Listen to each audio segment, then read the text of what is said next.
What's good, YouTube? It's your boy Mekhi back at it in the building. Feel me? Now today we going back to the Larry Bird joint. We got the best Larry Bird versus LeBron James story ever told. I got a couple of those videos that you guys recommended that's coming on the way too. So stay tuned. If you guys enjoy the videos that I am doing, please make sure you like, comment, and subscribe. We are trying to hit 1,000 subs. We are almost there. And without further ado, let's go ahead and get into the video. In the book titled When the Game Was Ours, written by Larry Bird and Magic Johnson, Michael Jordan shared his 100% honest opinion about Larry Bird.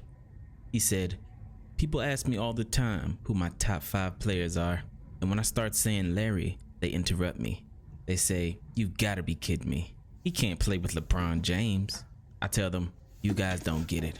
Larry is far better than any small forward who played the game.'" Now, the lazy person would chalk that statement up to Michael Jordan being a LeBron hater. He's not even looking at the. I think he was looking at Michael Jordan. I was thinking the same thing. Michael Jordan's a little left of that Charlotte bench. I think that was a look at Michael like. I think you're right. I think that's exactly He was what looking he was right looking at him. But not too long ago, this was common knowledge. If you give me both these guys and you Oh yeah, around like the early Miami days, I was walking around saying Larry Bird was the best small forward to ever play the game. You know, now my list used to consist of Michael Jordan and then Larry Bird, and LeBron James wasn't high on my list. Like that was foreign to me at that time. say you can start your team with either Larry Bird or LeBron James, you're taking LeBron. I'm taking Larry Bird, No, and you're I'm not. taking my chances. No, Thank you you're very not. much. You know why? Larry Yes. Bird was the baddest son of a gun on the planet. And what In a you- league with Magic Johnson, Isaiah Thomas, Oh, so Dr. you telling me J. He was the best player in the world when the NBA And was at LeBron's with a the best greater player level. in the world. It ain't the same NBA. This sucker won 3 straight MVPs. Let me ask you this: Would Magic Larry couldn't Bird get through be him the at one best point. player in the world right now? I believe he would. Oh, he'd be better than Kevin Durant. I believe he definitively? would. Yes, No, he wouldn't. I believe he no, would. he wouldn't. Okay, Larry he just Bird, doesn't have the experience. if his back didn't give out on him, if he didn't have surgery, I'm not if his even body didn't fail him, talking about we that. having a whole different conversation about Larry Legend. I'm sorry, he had it all. So, Larry Bird or LeBron James? And for And this has been something that I've been debating myself on for a really long time. Like Larry Bird or LeBron James. Larry Bird or LeBron James.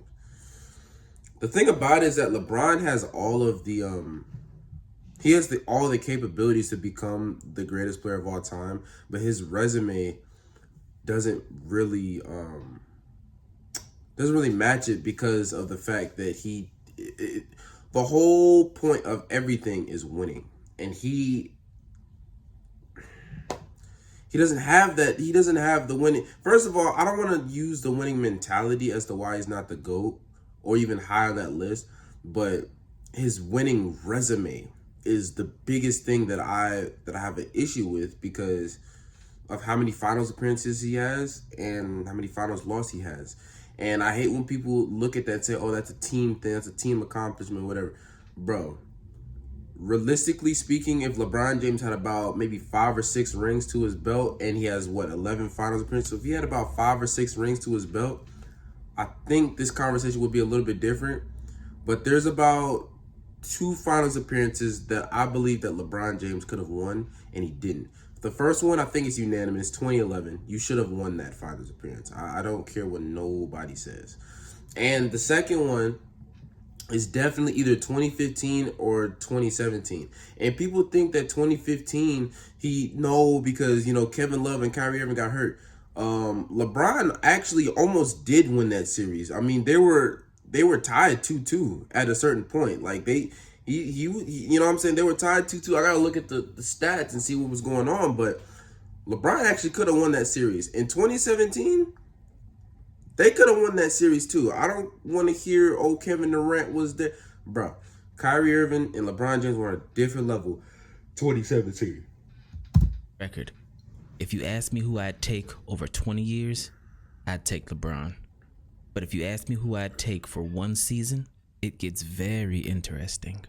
Because I'd take a 1986 Larry Bird season over any single season performance from any player that ever lived. That's a little tricky right there.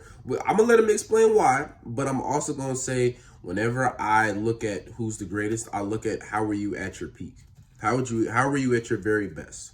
That's what I look at.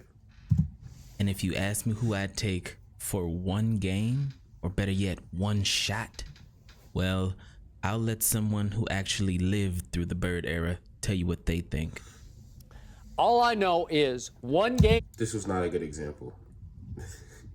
I'm sorry. Look, I know we trying to help the case, but I'm not gonna let Skip Bayless be my spokesperson, bro. Because Skip is actually notoriously known for not liking LeBron. Like when LeBron first won his championship, we're all supposed to be happy, bro. Like I get you can have your feelings about LeBron, but when he won his first championship, you're supposed to be like, okay, let's go. It's about time. You know what I'm saying? He was not doing that. He was still criticizing LeBron after he just won a whole championship, bro. For my life, I want Larry Joe Bird taking my last shot. That guy from French Lick, Indiana. Game on the line, free throw, three, jump shot, whatever it was. I'll take Larry Bird any day or any night over especially LeBron James. Now, if you're still a Larry Legend denier, I'm about to tell you how one shot changed the course of history, helped rewrite the narrative of an entire generation, and almost made Larry Bird the undisputed greatest of all time. Now, time and time again, Larry Bird came up clutch in the biggest situations. Max looking, loops it to Bird, a runner. It's good! It's good! And the Celtics win it! Bird hits and the Celtics win it! 103 to 101, a three-pointer by Larry Bird at the buzzer. Danny Ainge to inbounds for the Celtics, trailing by 1, 2 seconds left. Into Bird, he fires. Yes! And the Celtics win! Unbelievable! Larry Bird at the buzzer! So in the 1987 NBA Finals versus the Lakers, when Larry Bird and the Boston Celtics were trying to repeat as NBA champions, Celtic Nation came to expect it. And in Game 4 at the Boston Garden, with the Celtics down 2-1 in the series, the game came down to the wire. Boston 4, LA 2. Bird. Boston 5 now, and they almost tied up Harris, and they lose it. Cooper, it's a 3-on-3 break. Cooper with a 3, and hits it with a minute and a half to go, a long time ago. Kareem and the Lakers jumping for joy, and they lead it 104 to 103, and another timeout called by Casey Jones. And coming out of a timeout, Larry Bird, as confident as ever, tells his defender James Worthy exactly what he's gonna do to him. He would come out of a timeout. I remember this one time, you might have heard this before because he did it with a lot of people. I had to guard him. You know the player's coming, but he would tell you what's coming. With DJ handling, Mikhail's going to set up a pick for Robert. That's only to free him up to come and set a pick for me. And he says, if you trail, I'm going to trail into the lane to a little floater. He said, if you try to get over the top, he said, I'm going to pop to that corner and bust a jumper in your fucking face. I'm like, fuck you, man. I'm all up on it. I got his shirt tail. I'm holding it. I'm like, you know where I'm from. I'm from Gastonia. Man, we ain't talking. Sure enough, man. The ball comes in. DJ takes a couple of dribbles. I'm quick. I'm quick enough. I think I can get over the top. I get over the top. I get out there, but he pops to the corner, and I'm running. He kind of waiting, waiting. He was an asshole. Bird goes for 3.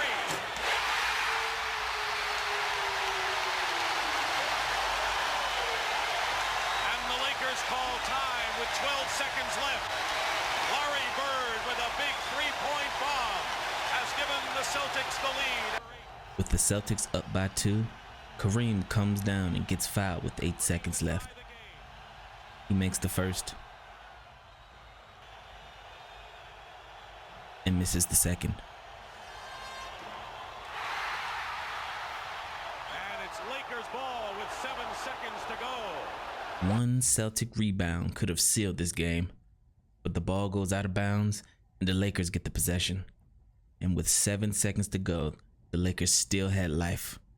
Just 3 years earlier, in the 1984 finals versus the Celtics, Magic Johnson choked in a similar situation, earning the nickname Tragic Johnson. But this time, he was ready. My man switched to Kareem, and Kevin McHale jumped out to me. As soon as I saw Kevin, I said, oh, I'm taking him. You know, Magic puts it on the floor, a couple head and shoulder fakes, and he raised up in the air. And there was nobody that was going to get that shot. Down by 1, with 2 seconds on the clock, Larry Bird and the Celtics find themselves in a situation they've been in many times before. Johnson on the inbound. Bird fires it. Freeze. Oh, yeah. What do you think happened? Now let's give this shot some context. For 2 years straight, the Boston Celtics had the greatest home court advantage of all time. The prior year, in 1986, the Celtics finished with a regular season record of 40-1. This record still stands as the best regular season home record ever. Yes, better than Michael Jordan's 96 Bulls and better than Steph Curry's 2016 or 2017 Golden State Warriors.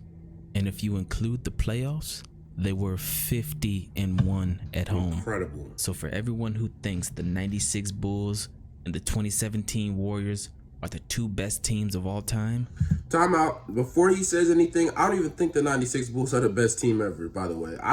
Me personally, my 2 favorite teams are either going to be the 91 Bulls or the 92 Bulls. Those are the 2 Bulls that I think that actually might be the best. Some people may say the 92 Bulls, but I like the 91 Bulls as well. Now, the 2016, 2017 Warriors, I don't know. I don't know. At home, Larry Bird's 1986 Celtics were better. Let that sink in.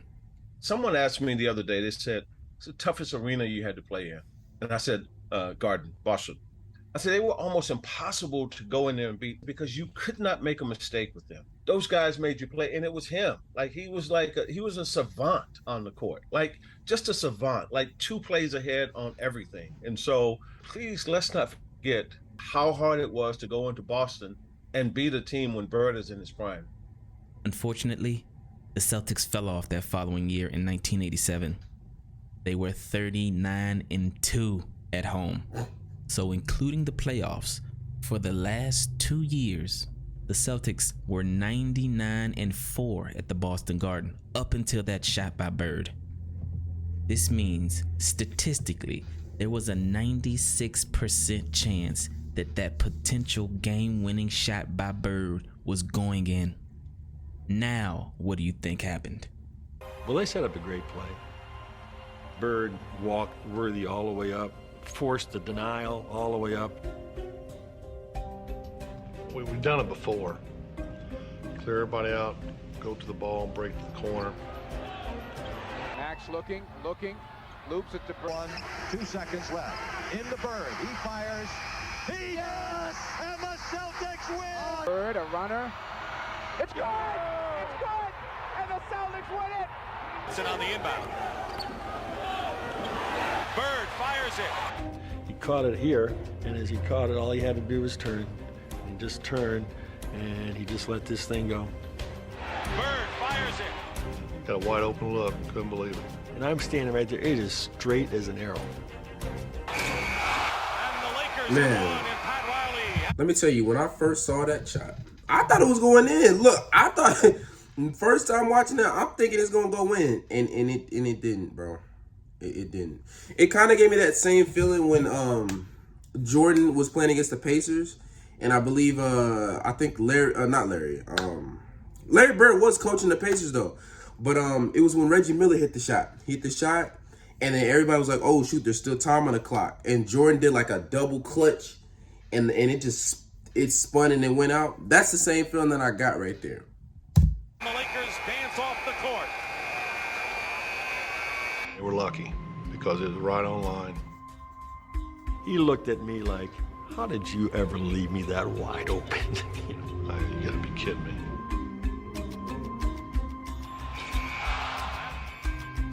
Changed the whole series. Every time I watch that shot, I still think it's going in. Larry thought it was going in. Magic thought it was going in. Pat Riley thought it was going in. If Larry Bird took that exact same shot in that exact same situation 10 times, he'd probably hit 9 of them. And if Larry Bird hits that shot, then the series is tied 2-2. And with the next game at the Boston Garden, there's no way you can convince me that this Celtic team, with the greatest home court advantage of all time, led by one of the most clutch players in NBA history, doesn't win that next home game. So instead of being down 3-2 going back to LA and losing those NBA finals, the Celtics would have been up 3-2. And with all of that momentum on the Celtics side, all they needed to do was win one game in LA to give Larry Bird his 4th title, add another finals MVP to his collection, become the first team to win back-to-back titles since Bill Russell with the Celtics in the 60s, and silence all doubt on who won the Bird versus Magic rivalry. One shot could have changed everything, and the conversation about the greatest player of all time would have been very different. Larry Bird at his best, LeBron James at his best. Oh, I gotta go with Larry Joe. You take Larry Joe. Larry Joe for the win. When Reggie Miller said that, it was headline news the next day because the media fawns over LeBron James more than ever. But to many Larry Legend truthers, it wasn't a surprise at all. Skip, Reggie would take Bird over LeBron. Do you concur, my friend? I do concur. In a hypothetical draft, would I take him over LeBron James to start my franchise? Yes, I would. And I don't think it's even close. Now you would think that Skip Bayless, as the ultimate contrarian, would be challenged by his co-host for such an opinion. However, this is one of the rare things that they 100% agreed on. You know, in terms of leadership, in terms of clutch, in terms of shooting ability, and overall championship credentials, not just trophies, but a mentality, Larry Bird gets the nod over LeBron James. I'm guessing that right now about 80% of our viewing audience does not agree with either one of us. Well, all that means is that they don't know anybody. They don't know. I would love to pick LeBron, but in terms of clutch, money time, there's no contest. He's not even in Larry Bird's class. Not even close. It's not even close. If you like stats, here's Larry Bird versus LeBron James season stats, while both are at the age of 30. Larry Bird averages more points, more rebounds, more assists, and has a higher field goal percentage. So when someone asks you, what is Larry Bird better at than LeBron? You can say pretty much everything. Hold on, is he ahead of Larry Bird? No. No! What was Bird better at? Bird's a better shooter. It's not close. I think Bird is as good or better as a passer. A much more fluid, much more natural passer than LeBron James, a creative passer. LeBron James, for a superstar, he's as good a passer as anyone outside of maybe Magic and Bird. Bird was a better passer. Bird's a better rebounder. The fact is that Larry Bird didn't stay healthy, and the fact is that basketball is played so differently now. When it comes down to the end of a game in a championship series, I would rather have Larry Bird have the basketball. Well, duh. Is there any way on earth you would take LeBron James over Larry Bird in the clutch? There's no way on earth that I'd pick him over Larry Bird in the clutch. I can tell you that much. Larry Bird was not just a superior shooter from anywhere on the court, just like you highlighted. Not only was he a near 90% shooter from the free throw line, which LeBron could never brag about, but when you talk about money time, whether it's a particular juncture in the season where you're trying to position yourself for the playoffs, or you're talking about the last minutes of a game, or you're talking about the last shot in a game, or you're talking about a game 7, or you're talking about anything that indicates clutch, you simply can't pick LeBron over Larry Bird because you can pick almost no one in NBA history over Larry Bird. When it was money time, you knew where the ball was going, and you also knew there was little to nothing that you could do about it. It was just a matter of whether or not Larry Bird was going to make it or miss it. But even despite all of those numbers, to those who actually saw Larry Bird play, the eye test is all they need. I know there are other numbers that will support you on LeBron. I may lose this, but you know what? I'm going with these, all 4 of them. And I watched that dude dominate an era that has some of the greatest players of all time playing. This isn't a diss on LeBron. I'm not dissing LeBron. I love LeBron. We both love LeBron. Everybody appreciates how great he was. But as time passes, it's easy to forget how great Larry Bird was. So all of that said, right here, right now, Larry Bird remains the greatest small forward ever, period, end of story. Man, me personally, because it's the fact that I haven't, I never saw Larry Bird play, right? So by default, I grew up watching LeBron. I grew up watching like the last stunt of Kobe. So I want to say like around his last championship against the Celtics, that's around the time I was watching basketball. So I was able to watch pretty much, LeBron really, transpire, winning championships and things of that nature. So I never watched Larry Bird play. So by default, I'm saying that LeBron was better than Larry Bird because of what I've seen him do. But Larry Bird's conversation is getting a little bit close, man. I don't know yet. I don't know yet. But me personally, I have Michael Jordan as number 1. I have Michael Jordan at number 1. There's nothing that you can say that's going to change that for me. But Larry Bird, oh man. If I had him on my top 5 list, I have him on 3, but he might be changing because he's been going up on my list. But one thing I will say though, is whenever I'm debating on somebody, like on the GOAT list, or anything like that, number 1, the one thing that I have to get from you is you have to respect every single era. Because if I tell a person right now that's my age, oh yeah, Larry Bird is better than LeBron James, they're gonna be like, what? And then they're gonna be like, why would you say that? And then I give them all these things. Then I say, oh, look at him, look at his stats here and look at LeBron's stats here. And they'd be like, well, look, that era, the 80s era is not, you know what I'm saying, blah, blah, blah.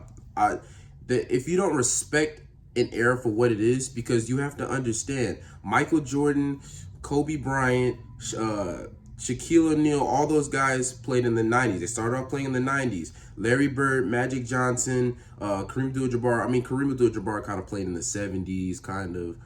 But they played in the 80s. If you can't respect the 80s, for what it is, these guys, they can't, like, you can't take these players out and throw them here and be like, oh, you know what I'm saying? Let's see how they do now. I hate when people use that argument of like, oh, if they were to play today, or if they were to play back then they would be whatever, because you don't see the flip side of that. I don't like when people say, oh, if Jordan played today, he would average 50 points a game. If Larry Bird played today, he would average this, because you don't see the flip side of that. You have to respect each era for what it is. You know what I'm saying? So, I mean, it's fun to have that conversation, but realistically speaking, we don't know really what the reality of that conversation is unless you're coming in with that debate and you're coming in with that argument. And we're all talking about it, but realistically speaking, you don't see the flip side of that argument. So, yeah, if you're gonna talk to me about that, you have to respect 80s basketball, 70s basketball, 60s basketball, 90s basketball, 2000s basketball, right? You have to respect that. And the people who are talking about now's basketball, you have to respect basketball now too. You have to respect every single era of basketball, because that's the only way that you're going to have a real healthy conversation on this. You know what I'm saying?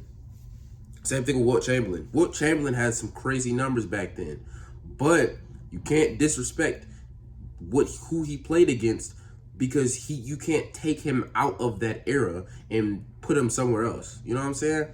So, I mean, that's the way that's what I think about this. I hope y'all do not take this the wrong way, because I do have Larry Bird high on my list. I had him lower on my list, probably like around 5 to 10, but now he's moved up. And in my opinion, if you move Larry Bird up, low-key got to put Magic right under him, because he's right there with Bird. And it's kind of the same thing with Wilt and Bill Russell. If you put Wilt up there, Bill Russell, he's right there too. You know what I'm saying? So that's the way I feel about it. But I hope you guys enjoyed this video, man. Please make sure you like, comment, and subscribe. And I'm going to see you in the next one, man.